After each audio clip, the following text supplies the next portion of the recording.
إن الحمد لله نحمده ونستعينه ونستغفره ونعوذ بالله من شرور أنفسنا ومن سيئات أعمالنا من يهده الله فلا مضل له ومن يضلل فلا هادي له وأشهد أن لا إله إلا الله وحده لا شريك له وأشهد أن محمدا عبده ورسوله أما بعد فأعوذ بالله من الشيطان الرجيم بسم الله الرحمن الرحيم ولا تهنوا في ابتغاء القوم إن تكونوا تألمون فإنهم يألمون كما تألمون وترجون من الله ما لا يرجون وكان الله عليما حكيما.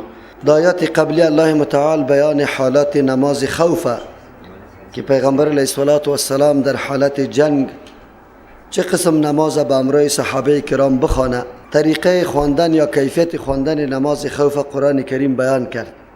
از یک طرف اهمیت نماز برملا ساخت که نماز یک عبادتی است که حتی در حالت جنگ و او جنگ هم به خاطر اعلای کلمت الله باشه از ذمه کسی ساقط نمیشه. معلوم شد که کسی که ایمان به الله متعال داره ولو که در هر مرتبه قرار داره و در هر قدر مقام سخت و دشواری باشه نماز از پیشش ساقط نمیشه، بلکه ضرور است که نماز ادا بکنه. از این معلوم شد که کدام پیرنماهایی که نعوذ بالله 4 روز ذکر و اذکار بدعی را میکنه پس از او دعوای پیغمبری یا مهدیت داره و خود و مریدای خود میگن که یا در یقین رسیده از او خاطر ضرورت به نماز و عبادت نداره. این آیت های قرآن کریم خط بطلان بالای امچو مردم کشید. زمانی که رسول الله صلی الله علیه وسلم با صحابه جانفدایش حتی در موقع جهاد فی سبیل الله از پیشش نماز ساقط نمیشه. این پیری که همیشه حلوا خورده و شوله خورده با مریدای خود چطور در 4 و 5 روز از نماز معاف میشه و یا دعوا داره که ما در یقین رسیدیم دیگه ضرورت به عبادت و نماز نیست. این موضوع است که فی الحال ما و شما در کابل علنا مردم امی دعوا را داره و میگویند که ما ضرورت به نماز نداریم چرا که ما در یقین رسیدیم، در جای رسیدیم. از او خاطر در عرف مردم ایره جای رسیده میگه. آیات قرآن کریم خط بطلان سری مردم کشید و گفت که نه، خصوصا نماز که عبادت الله است در یک موقع هم از کسی ساقط نشده که الله معاف کرده باشه. پیغمبر علیه السلام در یک جنگ که 4 وقت نماز مصروف شد و نتانست که نماز بخوانه، باز هم نماز قضا سرش و فرض شد و قضای نماز آورده. پیغمبر علیه السلام در عمر خود یک نماز هم ترک نکرده، بلکه در جماعت آنقدر پابند و آنقدر ملتزم بود. در زمانی که مریضی حالت رحلتش بود که از دنیا سفر میکرد با وصفی که پیغمبر علیه السلام توی خیلی شدید داشت و حتی توانمندی قدم ماندن نداشت. از شانه هایش فضل ابن عباس و زید ابن حارثه و علی رضی الله عنهم یا گرفته بود پایای پیغمبر علیه السلام کشال میشد، لیکن در مسجد در جماعت رفته. امروز پیرای ما دعوای ازیر داره که نماز ما امرای مسلمان ها در مسجد نمیشه، از او خاطر ما در مسجد نمیریم. دیگهش میگه مریدایش میگه که ما مسجد خود علایده میکنیم. چرا علایده میکنیم مسجد از دیگه مسلمان ها؟ میگه یا دختر فروش هستن، ما دختری خود نمیفروشیم. ایگه پاره میزنه. نعوذ بالله. این کلش تلبیسات ابلیس است، دین تباه کردن، برباد کردن. قرآن کریم برای ما و شما این درسا را میده که مردم در کدام موقف قرار داره، آیا این موقفی از یا حق است یا باطل. دوم موضوع برای ما واضح شد که صحابه کرام شدید اعتنا و زیاد محبت به امرای پیغمبر صلی الله علیه و سلم داشتند. حتی خوش نداشتند که نماز جماعت پشت سر کسی دیگری غیر از پیغمبر علیه السلام بخوانه. از او خاطر ضرورت پیدا شد که گروه 2 طایفه شوه، یک طایفه طرف دشمن استاد شوه، یک رکعت امرای پیغمبر بخوانه، باز او گروه بره گروه دیگه بیا رکعت دیگر امرای پیغمبر بخوانه، که برای هر 2 گروه امام پیغمبر علیه السلام در بعضی حصه نمازش قرار بگیره. این 2 موضوع شد. سوم موضوع اهتمام جماعت بوده که جماعت آنقدر امر ضروری بود که در این طور موقع جنگ و جبهه بازم جماعت رعایتش میشه، جماعت ترک نمیشه. پیغمبر صلی الله علیه و سلم میفرماید که هرگاه 2 نفر بودی، یکی تان امام شوی و دیگه تان مقتدی شوی، جماعت بکنه. اما با تاسف از این هدایت زرین اسلام مردم معلومات نداره. جماعت در قصیش نیست.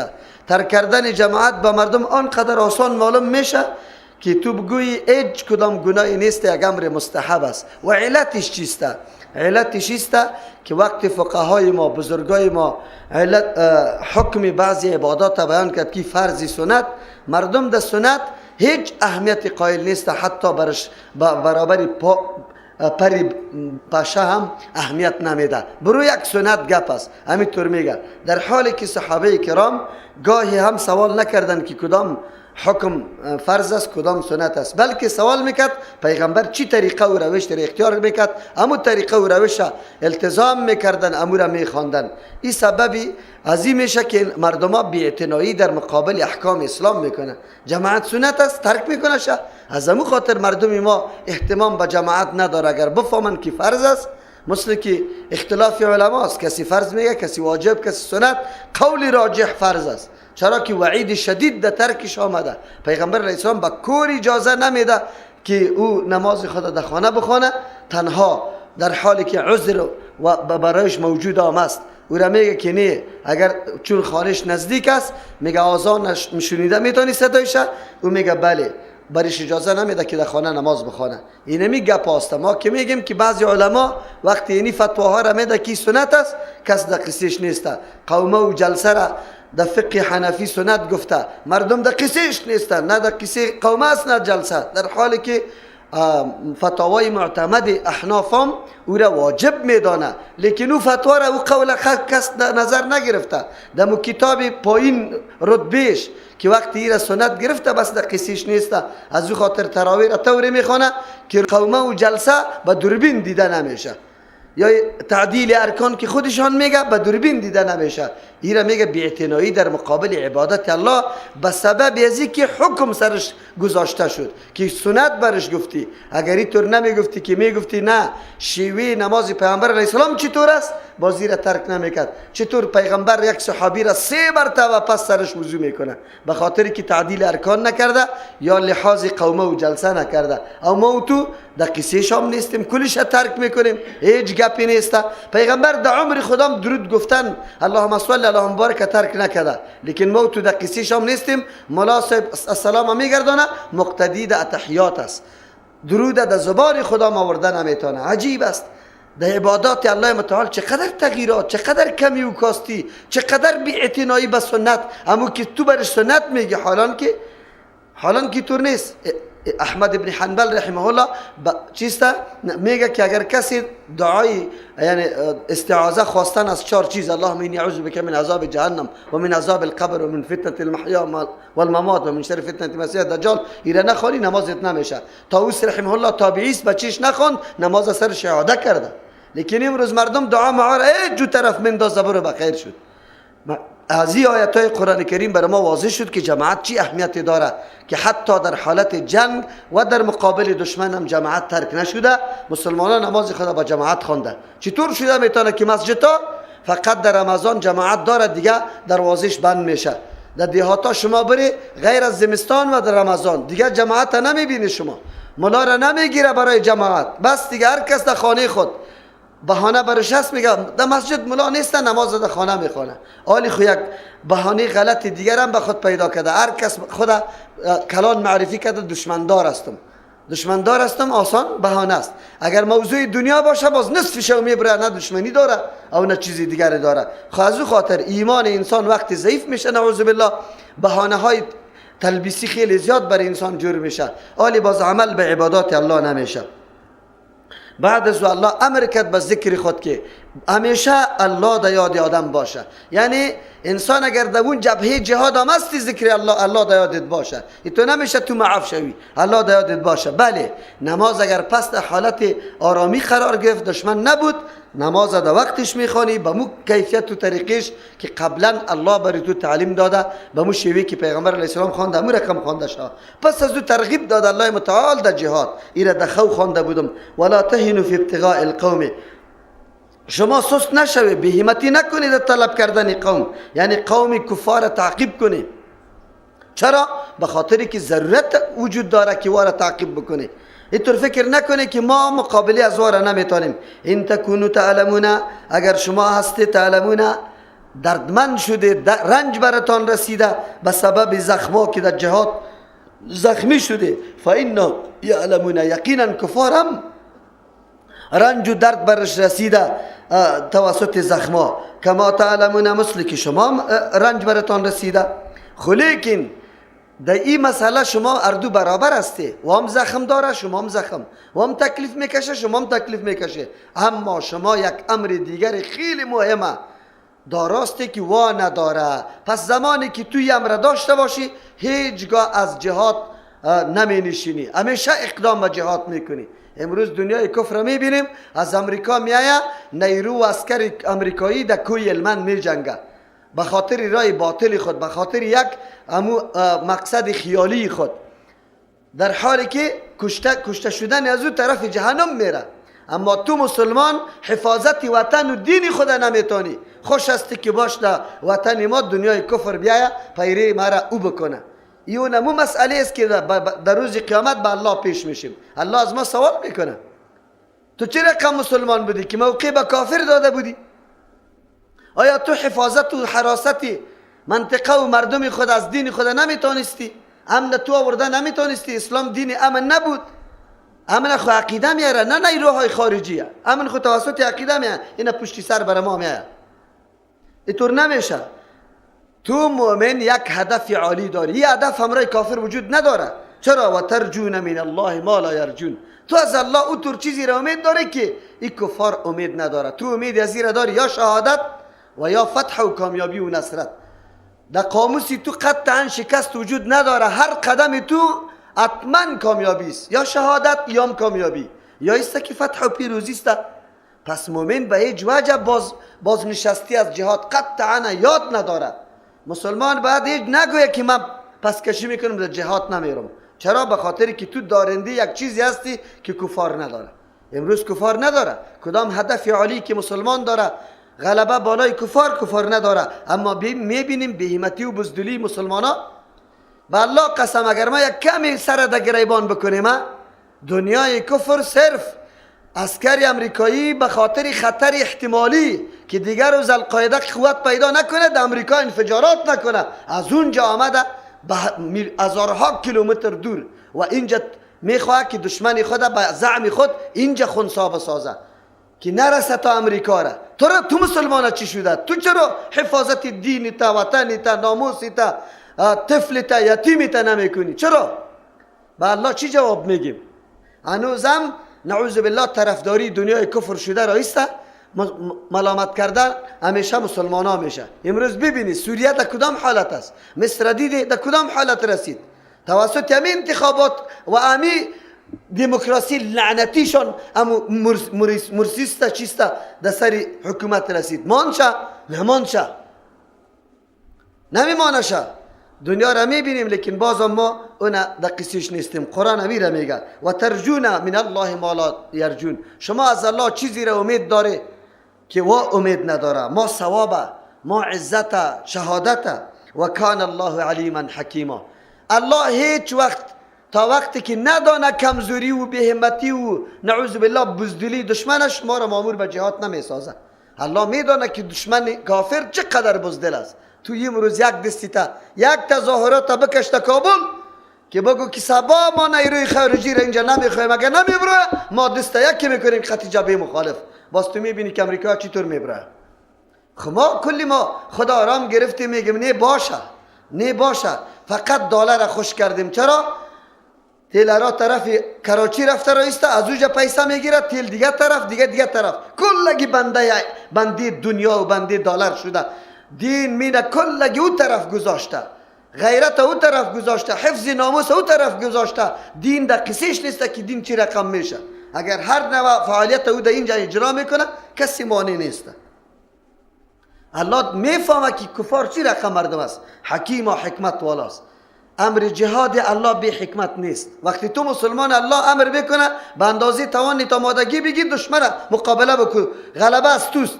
تاریخ نشان داده جنگای پیغمبر علیه السلام و صحابه را ببین، جانب مقابل چقدر است و مسلمان ها چقدر است، چطور یا کامیاب میشه. امروز او گپا نیست. انا انزلنا الیک الکتاب بالحق لتحکم بین الناس، یقینا ما نازل کردیم الیک به سوی تو پیغمبر علیه السلام الکتاب قرآن کریم بالحق که مشتمل به تمام مسائل حق است، یک مانا. بالحق که مطابق واقع است، آن چیزی که حقیقت داره اساس داره. این دین تو دین خیالی نیست، دین خو نیست که خو دیدم. دین پندارها نیست که یک آدم گمان کرده باشه. این دین اساس داره، حقیقت داره، واقعیت داره. چیزی که در بیرون موجود است امور برات تشریح میکنه. اسلامی طور دین است. وقتی طور دین داری چطور تو حراس داری؟ چرا به خاطر این دین دفاع نمیکنی؟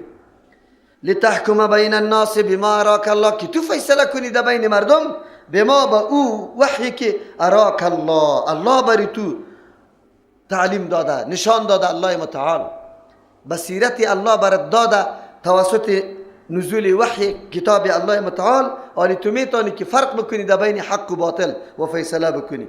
ولا تکن للخائنین خصیما، برای خیانتکارا تو پردار جور نشوی طرفدار که دفاع از وا بکنی. بشیر یا طعمه اختلاف در روایت آمده که بشیر نام داشت، امی دزد منافق یا طعمه نام داشت، از بنی ابیرق است. پیغمبر علیه السلام سری بنی ابیرق گمان اسلام کرده بود، اینطور فکر کرده بود که یا مسلمانی واقعی هستند، حالان که وا منافق بودند. امی طعمه یا بشیر یکی از جمله مسلمانان را، رفاعه رضی الله عنه صحابی را، در حالی که در مدینه منوره نان گندمی یا آرد گندم بسیار کم پیدا می شد، وقتی که سفر به طرف شام میکردن از اوجا یک چیزی گندم به خاطر مریضا قطع خود می آوردن آرد میکردن که کسی مریض میشد نان برش میکرد. اینمی دزد رفاعه رضی الله عنه را تعقیب کرده بود که این در یک خانگه که خود سناچ یا بوجی آرد مانده بود، در بینش اسلحه بود. این رفت زد دیوال سوراخ کرد و آرد گرفت. رفاعه رضی الله عنه معلوم کرد که اینمی مردم است، داوا را دایر کرد پیش پیغمبر علیه السلام. لیکن قوم بنی ابیرق قامت به پیغمبر علیه السلام شور ماشور پرتافت که اینه رفاعه ما را چی میکنه؟ نعوذ بالله متهم به این گپا میکنه، این در آبروی ما را ریختانده، عزت ما را توهین کرده. پیغمبر علیه السلام قریب که رفاعه رضی الله عنه را ملامت کنه، سرزنش کنه. رفاعه رضی الله وقتی دید که پیغمبر خفه میشه دیگه دوام نکرد، قرار در خانه خود شیشت. بچه کاکای قتاده رضی الله عنه بود، از این خاطر پیغمبر علیه السلام به قتاده گفته بود که رفاعه اینطور کارا میکنه. لیکن رفاعه رضی الله عنه میفهمید که الله متعال چون من راست هستم در این موضوع خود، شاید که الله متعال پیغمبر خود آگاه بسازه. پیغمبر علیه السلام نظر به علامات ظاهری که یک قومی بنی ابیرق دفاع از نفر خود میکرد آمده بود، در ظاهر خود دیگه اینقدر مردم طرفداری یک کسی را بکنه توم ایران میشی و از او طرفداری میکنی. الله متعال آیت روان کرد که نه ای پیغمبر علیه السلام تو میلان طرف از این نکنی. الله پیغمبر خود نگاه میکنه، حفاظت کرد از اینکه مسئله را نعوذ بالله غلط تطبیق بکنه یا است که طرفداری از دزد بکنه. الله حالات یا منزلت پیغمبر خدا بیان میکنه که الله چه رقم حفاظت پیغمبر خدا میکنه.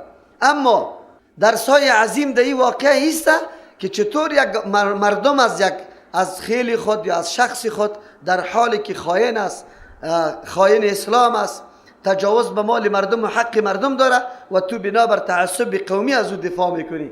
این گپ خیلی اهمیت داره. از همون خاطر قرآن کریم اینجا پیغمبر علیه السلام مخاطب قرار میده که تو از این طور مردم ها طرفداری نکنی و او قوم سرزنش میکنه الله متعال که عجیب است.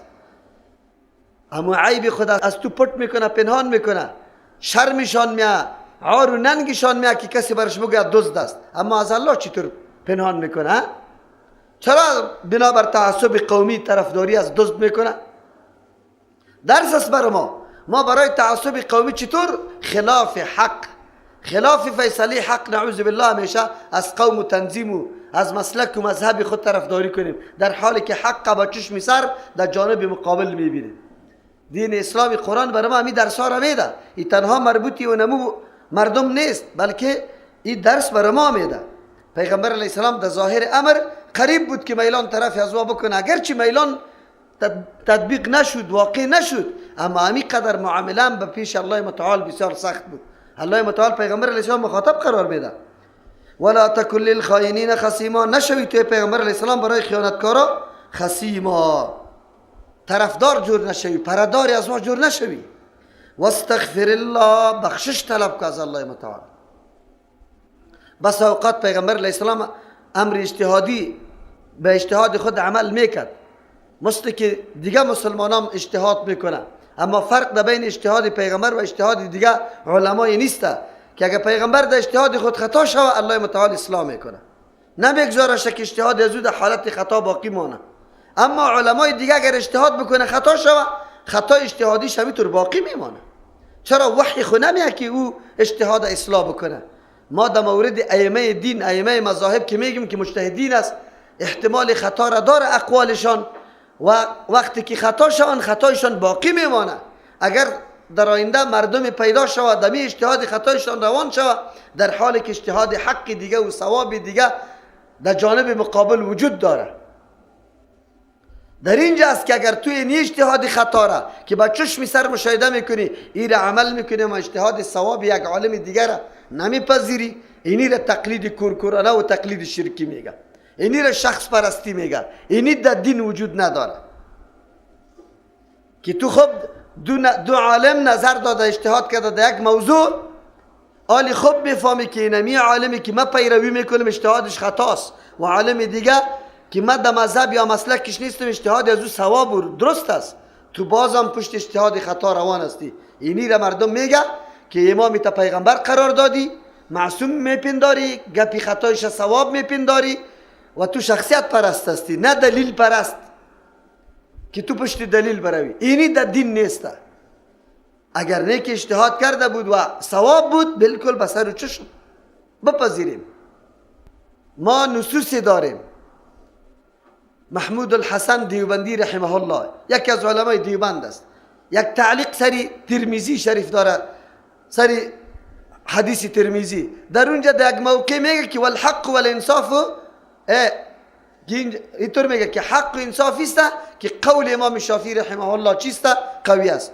ولكن فی مذهب امام ابو حنیفه، لیکن ما در مذهب امام ابو حنیفه هستیم، نمیتونیم که او را عملی بکنیم. خودی تا میگی که حق و انصاف هم است که قول امام شافعی رحمه الله قوی است، حق مقابلش باطل می باشه، یعنی ما باطل هستیم، امام شافعی قولش حق است. انصاف مقابلش ظلم می باشه، یعنی ما ظالم هستیم او منصف است. بازم تو پشت ظلم و باطل روان هستی، به یک عالم میزیبه؟ نمیزیبه. ما باید وقتی حق انصاف پیدا بکنیم ولو قول هر کسی باشه، بس سر و چشم بپذیریم. دعوای ما نمیسته، دعوتی ما نمیسته که ما اینطور نمیگیم که نعوذ بالله توهین یک عالم بکنیم. چرا؟ اختلاف یکی از جمله اختلاف اجتهادی لازمه زندگی امت است. شاگردای امام ابو حنیفه رحمه الله، اگر امام صاحب 3 لک مسئله داره، در 1 لکش خامخا مخالف امام صاحب است. کتاب خرد قدری را پس کنی که هر جای میبینی خلافا لابی یوسف، خلافا لزفر، خلافا لابن سماع، خلافا لچیستا حسن ابن زیاد، خلافا لمحمد رحمهم الله. چرا از استاد خود مخالفت میکنه؟ آلی اونمو عالم تو از دین بیرون نمیگی. او من که میگم که اینی گپ ضعیف است در فقه حنفی، من این عمل نمیکنم، اونجا در مقابل حدیثی صریح موجود است، سری از او عمل میکنم، سر ما تهمت میلگانی و مرا بد و رد میگی. چرا؟ کدام انصاف است؟ خارج از دین میدانی. خودی امام ابو حنیفه رحمه چه برات گفته؟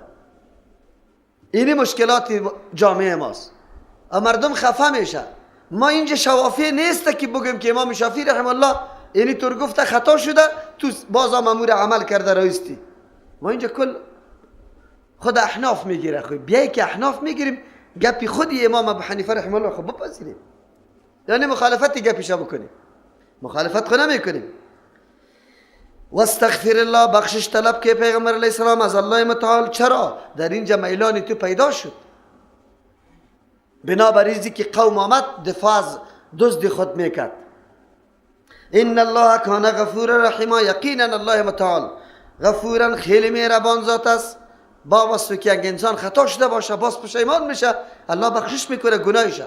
رحیما رحم کننده است، آیندم تمام مصیبت و غم و رنج از پیش دور میکنه.